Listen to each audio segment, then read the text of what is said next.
Como siempre les dejo un audio para acompañar la lectura. En este caso vamos a trabajar Más allá del principio de placer. Es un texto de Freud del año 1920. Como ya les había dicho en otras oportunidades, la obra de Freud nosotros la estamos trabajando en orden cronológico. Si ustedes se fijaron en las fechas de publicación de cada uno de los artículos y escritos que estamos viendo. En 1920 se considera que es un año bisagra en la obra de Freud, porque esto divide su obra anterior a lo que se llama primera tópica. Esa primera tópica piensa un aparato psíquico formado por tres instancias: inconsciente, preconsciente y consciente, cuyo esquema gráfico para poder visualizarlo es el esquema del peine, que lo hemos visto en el texto de la interpretación de los sueños. Acá él, si bien ya fue avanzando sobre la concepción del yo, cosa que vimos en la introducción del narcisismo, y del ello, cosa que también ya fuimos trabajando, acá, digamos, lo termina de formalizar para después, siendo su obra cúlmine, para pensar lo que es el aparato psíquico, ello, yo y superyo, en el yo y el ello, que es el próximo texto que vamos a trabajar. Él lo que va a decir es que se le presenta un fenómeno en la clínica que él no puede soslayar y que pone en jaque toda su teoría. Hasta acá habíamos pensado un aparato psíquico que lo que tiende es a una estabilidad, a un principio de placer. Cuando tenemos un aumento de carga energética, lo percibimos como displacentero. Entonces el aparato psíquico lo que hace, vía la represión, vía la sublimación, vía todos aquellos destinos pulsionales que nosotros ya vimos, es reprimir, socavar o atemperar esa energía psíquica que la percibimos como displacentera para volver a un estado de placer. Dice, bueno, esto no es así. Porque ustedes van a recorrer ahí, junto con la guía, algunos ejemplos que da Freud para explicar cómo esto se desdice. Por ejemplo, con en el juego del Fordá, este niño que cuando su madre se va, él repite en el juego esa escena que dice, ¿por qué la repite? ¿No? ¿Sí? La ida de la madre le genera displacer. Sin embargo, él observa ahí. Y lo podemos observar, digamos, en la vida cotidiana también, en cualquier ejemplo, cuando vemos a un niño intentando tramitar algo que le produjo displacer en la escena del juego, ¿no? Como es el lugar o el escenario simbólico que tienen los niños para expresar o para eh, intentar mediar con ese dolor o esa situación de malestar. Otro,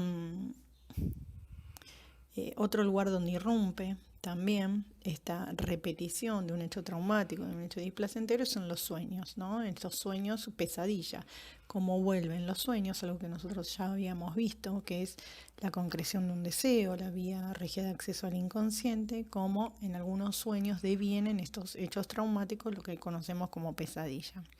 Entonces dice, pero ¿cómo si el sueño es ese lugar de donde el deseo, donde el placer se hace posible? Bueno, en estos casos no. Esa es otra. Después hay otros ejemplos también. Dice las neurosis traumáticas. En esta época recuerden que estamos al término de la Primera Guerra Mundial, entonces llegan todos los soldados que estuvieron en la guerra, más las personas que han perdido algún ser querido, o han perdido su casa, o han perdido su trabajo, o han tenido que emigrar. Dice, bueno, esas neurosis de guerra, que hoy las conocemos como neurosis postraumática, también generan síntomas y es un modo de repetición de esas escenas, ¿sí?, displacenteras para el sujeto que inconscientemente el sujeto repite. Otro ejemplo que vemos ahí también es la resistencia a la cura. El otro es la neurosis de destino, esas personas, ¿sí?, que tienen vivencias repetidas con un hecho, ¿sí?, que ya saben cómo casi va a terminar. Sin embargo, siguen, ¿sí?, teniendo los mismos vínculos o repitiendo las mismas escenas, logrando siempre el mismo resultado y quedando ellas en un lugar displacentero.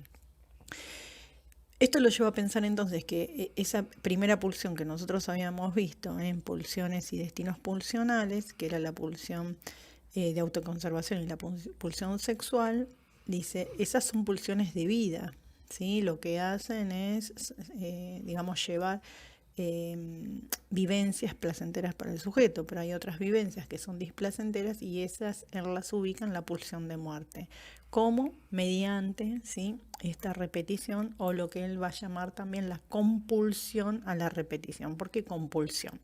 Porque no es algo voluntario, ¿sí? Las pulsiones habíamos visto que sus fuentes están en el cuerpo, pero son esta abstracción o este concepto límite, ¿sí?, fronterizo entre lo psíquico y lo somático. Entonces esa compulsión viene del lado del inconsciente.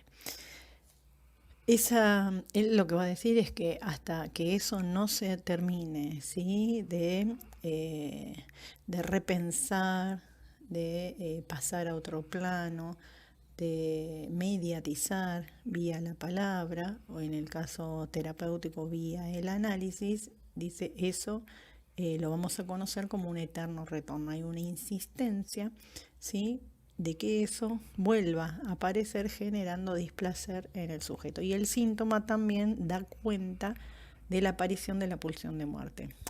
Él lo que va a decir al final es que es silenciosa, ¿no?, que a veces nos cuesta como leer ahí esa pulsión de muerte que se está expresando. Una de las formas como más ruidosas en que se expresa la pulsión de muerte es la agresividad, que puede ser la autoagresividad, o sea, conductas que son autoflagelantes para el sujeto, o la agresividad cuando esta aparece en el campo del otro.